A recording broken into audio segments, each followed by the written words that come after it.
zuciya ta ce ta turo ni tare da sabo domin na baki. Zuciya ta ce ta turo ni tare da sabo ni ma na baka.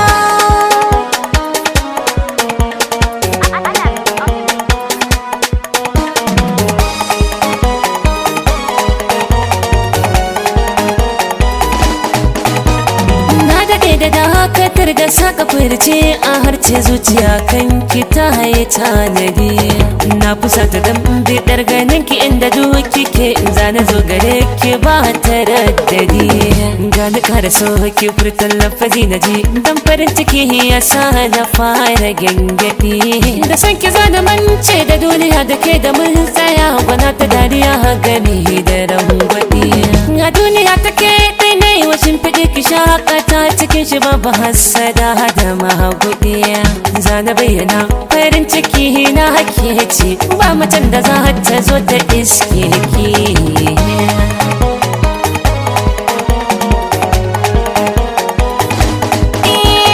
Rayuwan gaban ka tare da karuwa kai ka taimaka na samu nutsuwa. Ga mai bidar gani na bani damuwa ya kan mutane tun da min yi shakuwa. Sinadarin isar da lafazi a hanci ka zame buna in ku baka bani kare rayuwa. Farin ciki nake da kai a rayuwa gona ka zame da shi na kai duwa.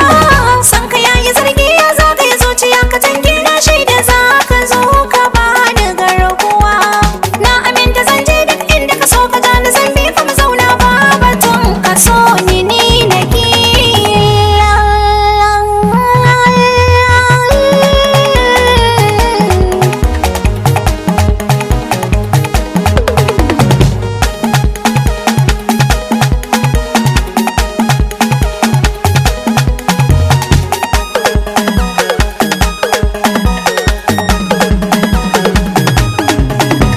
Zuciya ta ce ta turo ni tare da sabo ni ma na baka. Soyayya riga na saka ya sanya ni ina har zuka.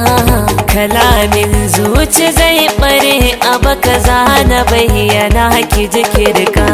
Sanki ya zame allura da zariya ɗinki mafitar son a zuciya cikin ta gashi ya cika. Ya masoya ta daure da ke mazauna gida tare kauna da sanki na rika.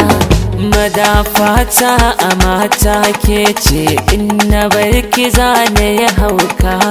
Soyayya ce ta sa muka dace duniyar ciki muka sauka.